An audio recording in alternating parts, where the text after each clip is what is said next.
ಕೋಟಿ ವೃಕ್ಷ ಅಭಿಯಾನ ವೃಕ್ಷೋತ್ಥಾನ ಹೆರಿಟೇಜ್ ರನ್ ಪೂರ್ವಭಾವಿಯಾಗಿ ಮಕ್ಕಳನ್ನು ವಿದ್ಯಾರ್ಥಿಗಳನ್ನು ತೊಡಗಿಸಿಕೊಳ್ಳಲಿಕ್ಕೆ ಬೇರೆ ಬೇರೆ ಕಾರ್ಯಕ್ರಮಗಳನ್ನು ನಾವು ಹಮ್ಮಿಕೊಂಡಿದ್ದೇವೆ. ಈ ವರ್ಷ ಭಾಳ ವಿನೂತನವಾಗಿ ಇದನ್ನು ಆಚರಣೆ ಮಾಡ್ತಾ ಇದ್ದೀವಿ.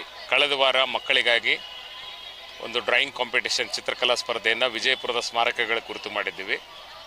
ಈ ವಾರ ನಾವು ಮಕ್ಕಳಿಗಾಗಿ ಎಸ್ಸೆ ಕಾಂಪಿಟೇಷನ್ ಹಸಿರೀಕರಣದ ಬಗ್ಗೆ ಮಾಡಿದ್ದೀವಿ.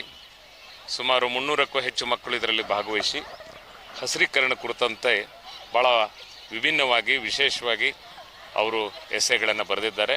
ಅದನ್ನು ಎಕ್ಸ್ಪರ್ಟ್ ಕಮಿಟಿ ಸ್ಕೂಟ್ನಿ ಮಾಡಿ ಅವರಿಗೆ ಒಳ್ಳೆಯ ಅವಾರ್ಡ್ಗಳನ್ನು ನಾವು ಕೊಡ್ತಾ ಇದ್ದೀವಿ 5 ಜನರಿಗೆ.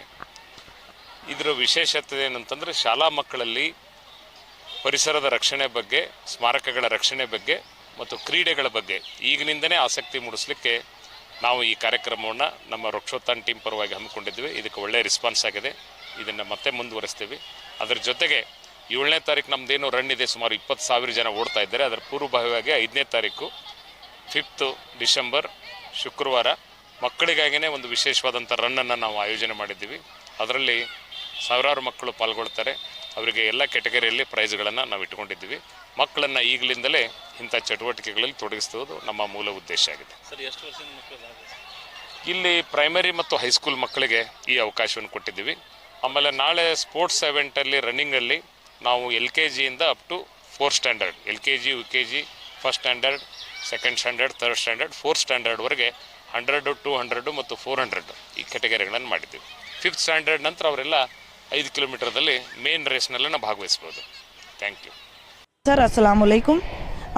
ಇದು ಒಂದು ಕೋಟಿ ವೃಕ್ಷ ದಾನ ಮಾಡುವುದು ನಮ್ಮ MB ಪಾಟೀಲ್ ಸರ್ ಅವರು ಬಹಳ ಒಳ್ಳೆ ರೀತಿಯಿಂದ ಮಾಡ್ತಾ ಇದ್ದಾರೆ. ಎಲ್ಲ ಮಕ್ಕಳು ಅದರಲ್ಲಿ ಪಾರ್ಟಿಸಿಪೇಟ್ ಮಾಡಿ ನಾವು ಡಿಜಿಟಲ್ ಇಂಡಿಯಾ ಸ್ಕಾಲಿ ವತಿಯಿಂದ ಬಂದಿದ್ದೇವೆ. ಮತ್ತು ನಮ್ಮ ಪ್ರೆಸಿಡೆಂಟ್ ಸರ್ ಅವರು ಅದಕ್ಕೆ ಸಹಕಾರ ಕೊಟ್ಟು ಮಿಸ್ಟರ್ ಅಜರುದ್ದೀನ್ ನಿಜಾಮುದ್ದೀನ್ ಜತ್ ಸರ್ ಅವರು ಕಳಿಸಿದ್ದಾರೆ. ಮಕ್ಕಳೆಲ್ಲ ಭಾಳ ಖುಷಿಯಿಂದ ಭಾಳ ನಿಷ್ಠೆಯಿಂದ ಮಕ್ಕಳು ಒಂದು ಅವ್ರದ್ದು ಎಸೆಯನ್ನು ಬರೆದಿದ್ದಾರೆ. ಮತ್ತು ನಮ್ಮ ಬಿಜಾಪುರ ನಗರ ಇರುವಂಥದ್ದು ಎಂಥ ನಗರ ಅಂದ್ರೆ ಒಂದು ಬರಗಾಲ ಪ್ರದೇಶ ಅಂತ ಹೇಳಿ ನಾವೆಲ್ಲ ಎಲ್ಲಿಂದ ಬಂದೀವಿ, ನಾವು ಓದಿರುವಂಥದ್ದು ಸ್ಥಳ ಅಂದ್ರೆ ಧಾರವಾಡ ಸೈಡ್ ನಮ್ಮದು ಎಜುಕೇಷನ್ ಮುಗಿದಿದೆ. ಅಲ್ಲಿ ನೀವು ಎಲ್ಲಿಂದ ಬಂದಿರಂದ್ರೆ ಒಂದು ಬರಗಾಲ ಪ್ರದೇಶ, ಅಯ್ಯೋ ಬಿಡಿ ಎಲ್ಲೆಲ್ಲ ಮಳೆ ಇಲ್ಲ, ಏನೂ ಇಲ್ಲ, ಎಲ್ಲ ಬಿಸಿಲು, ಆ ಥರ ಎಲ್ಲ ಅವ್ರದ್ದು ಅಭಿಪ್ರಾಯ ಇತ್ತು. ಆ ಅಭಿಪ್ರಾಯ ತೆಗೆದು ನಮ್ಮ MB ಪಾಟೀಲ್ ಸರ್ ಅವರು 1 ಲಕ್ಷ ಗಿಡಗಳನ್ನು ಹಚ್ಚುವ ಒಂದು ಅಭಿಯಾನ ತಗೊಂಡಿದ್ದಾರೆ. ನಾವು ಅವರಿಗೆ ನನ್ನ ಕಡೆಯಿಂದ ನಮ್ಮ president mister Azharuddin Nizamuddin sir ಕಡೆಯಿಂದ ನಮ್ಮ ಸ್ಕೂಲ್ ವತಿಯಿಂದ ಇಡೀ ಬಿಜಾಪುರ ವತಿಯಿಂದ ಬರುವಂಥ ಕ್ಯಾಮ್ರಾಮ್ಯಾನ್, ಬರುವಂಥ ಎಲ್ಲ ಟೀಚರ್ಸ್, ಎಕ್ಸಲೆಂಟ್ ಸ್ಕೂಲ್, ವೇದ ಸ್ಕೂಲ್ ಎಲ್ಲರ ಕಡೆಯಿಂದ ಒಂದು ದೊಡ್ಡ ಅಭಿನಂದನೆ ಕೊಟ್ಟು ಗ್ರೀನ್ ಸಿಟಿಯನ್ನು ನಮ್ಮ ಬಿಜಾಪುರನ್ನು ಒಂದು ಗ್ರೀನ್ ಸಿಟಿ ಅಂತ ಮಾಡಿದ್ದಾರೆ. ಅದಕ್ಕೆ ತುಂಬ ಹೃದಯಪೂರ್ವಕವಾಗಿ ಧನ್ಯವಾದಗಳನ್ನು ಸರನ್ನು ಕೇಳುತ್ತೇನೆ. ನಮಸ್ತೆ ಸರ್. ಇಲ್ಲಿ ನಾವು ಪೇಪರ್ ಬರಕ್ಕೆ ಬಂದೇವ್ರಿ. ಹಸಿರೀಕರಣದ ಬಗ್ಗೆ ಪೇಪರ್ ಬರ್ದೇವ್ರಿ. ಚಲೋ ಆಗ್ಯದ್ರಿ ಪೇಪರ್. ಏನೇನು ಬರೆದ್ರಿ? ಎದ್ರ ಬಗ್ಗೆ ಬರೆದ್ರಿ? ಹಸಿರೀಕರಣದ ಬಗ್ಗೆ, ನಮ್ಮ ವೃಕ್ಷೋತ್ಥಾನದವ್ರ ಬಗ್ಗೆ ಬರ್ದೇವ್ರಿ. ಮತ್ತು ನಮ್ಮ ಪರಿಸರವನ್ನು ಉಳಿಸ್ಬೇಕ್ರಿ, ಮತ್ತು ಪರಿಸರವನ್ನು ನಾವು ಹೇಗೆ ನೋಡ್ಕೋಬೇಕು ಅನ್ನೋದ್ರ ಬಗ್ಗೆ ಎಲ್ಲ ಬರ್ದೇವ್ರಿ.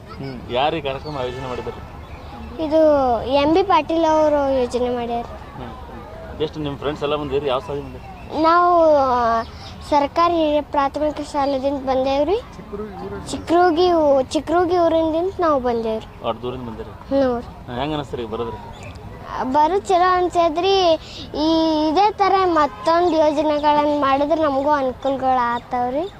ಮಾಡ್ಬೇಕ್ರಿ. ಇದು ಯಾವ ಕಾರಣಕ್ಕೆ ಮಾಡ್ಯಾರ್ರಿ ಬರ್ಸೋದ್ರಿ? ಇದು ಪರಿಸರದ ಬಗ್ಗೆ, ಪರಿಸರವನ್ನು ಹೇಗೆ ಉಳಿಸ್ಕೋಬೇಕನ್ನೋದ್ರ ಬಗ್ಗೆ ಮಾಡ್ಯಾರಿ. ನಮ್ಮ ಹೆಸರು ಪ್ರತೀಕ್ಷಾ ರೀ. ಸಿರಿಡೋಣಿಕಿ ಫಸ್ಟ್ PU ಸೈನ್ಸ್ ಎಕ್ಸಲೆಂಟ್ ಕಾಲೇಜಿನಿಂದ ಬಂದೀನಿ ಸರ್.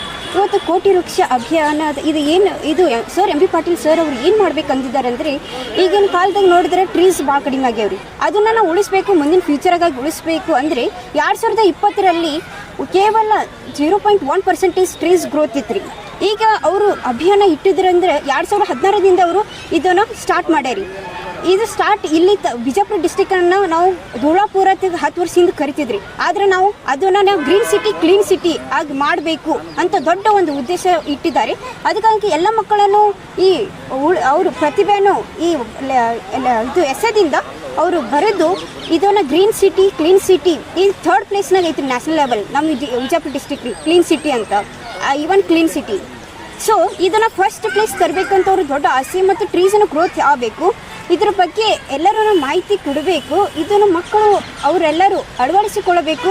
ಅವರು ಪ್ಲಾಂಟ್ಸ್ನ ಗ್ರೋ ಮಾಡಬೇಕು, ಅದು ಕೇರ್ ಮಾಡಬೇಕು. ಇದನ್ನು ಎಲ್ಲ ಕಡೆ ಸರೌಂಡಿಂಗ್ ಹೇಳಬೇಕು.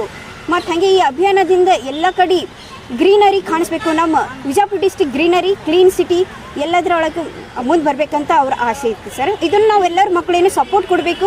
ಈವನ್ ದ ಸೊಸೈಟಿದವರು ಎಲ್ಲರೂ ಈ ಅಭಿಯಾನವನ್ನು ನಾವು ಒಳಗೊಂಡು ಇದನ್ನು ಮುಂದುವರಿಸ್ಕೊಂಡು ಹೋಗ್ಬೇಕು ರೀ ಸರ್. ಓಕೆ, ಬಂದಿರಿ ಇವತ್ತು ಇಲ್ಲಿ ನಾವು ಪರಿಸರದ ಬಗ್ಗೆ ಬರೆಯಕ್ಕೆ ಬಂದೀವಿ ರೀ. ಪರಿಸರ ನಾವು ಉಳಿಸೋದು ಗೊತ್ತಾಗುತ್ತೆ, ಇಲ್ಲಿ ಕಾರಣ ಆಗ್ತು, ಅದಕ್ಕೆ ಬಂದಿದ್ದೇವೆ. ಏನೇನು ಆಯೋಜನೆ ಮಾಡಿದ್ದೀರಿ ಇವತ್ತು? ಇವತ್ತು ಇಲ್ಲಿ ಪರಿಸರದ ಬಗ್ಗೆ ಬರೆಯಲು ನಾವು ಬಂದಿದ್ದೇವೆ ಅಷ್ಟೇ. ನಿಮ್ಮ ಹೆಸರು ಕಟ್ಟಲ್ಲ? ಗಣಿಯಾರ ಶಾಲೆಯಿಂದ ಬಂದಿದ್ದೇನೆ. ಪರಿಸರದ ಬಗ್ಗೆ ಏನು ಹೇಳ್ಬೇಕಂದ್ರೆ ಪರಿಸರವನ್ನು ಹಾಳು ಮಾಡಬಾರ್ದು. ಇವತ್ತಲ್ಲಿ ಏನೇನು ಬರ್ಸಿದ್ರಿ? ಇವತ್ತು ಹಸಿರೀಕರಣದ ಬಗ್ಗೆ ಬರ್ಸಿದ್ರು. ಪ್ರಾಣಿ ಪಕ್ಷಿಗಳನ್ನು ಹಿಂಸಿಸಬಾರ್ದು, ಪರಿಸರವನ್ನು ಹಾಳು ಮಾಡಬಾರ್ದು. ಪರಿಸರ ನಮ್ಮೆಲ್ಲರ ಹೊಣೆ, ಹಸಿರೇ ಉಸಿರು. ಈ ಪರಿಸರದಲ್ಲಿ ನೀವೇನೇನು ಬರೆದ್ರಿ? ಅಲ್ಲ ಅಂದ್ರೆ ಅವ್ರು ಏನು ಪ್ರಶ್ನೆ ಕೇಳಿದ್ರು ನೀವೇನು ಬರೆದ್ರಿ? ಹಸಿರೀಕರಣ ಎಂದರೆ ಹಸಿರೀಕರಣ ಎಂದರೆ ನಮ್ಮ ಸುತ್ತಮುತ್ತಲಿನ ವಾತಾವರಣವನ್ನು, ಪರಿಸರ ಎನ್ನುವರು ಎಷ್ಟೇ ಸಸಿ ಬೆಳೆ ಗಿಡಗಳನ್ನು ಇದ್ದರೂ ಆ ಗಿಡಗಳ ಎಲೆ ಕೂಡ ಹಸಿರೇ ಆಗಿರುತ್ತದೆ. ಈ ಇವ್ರು ನಿಮ್ಗೆ ಏನೇನು ಇದು ಮಾಡಿದ್ರು ಅಂದ್ರೆ ಯಾರು ಆರ್ಗನೈಸ್ ಮಾಡಿದ್ರೆ ವೃಕ್ಷತಾನ ಅಭಿಯಾನ. ನಿಮ್ಮ ಹೆಸರು? ಸಾಕ್ಷಿ ನೆನ್ಶೆಟ್ಟಿ.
ಬಾವಿ ಇಲ್ಲ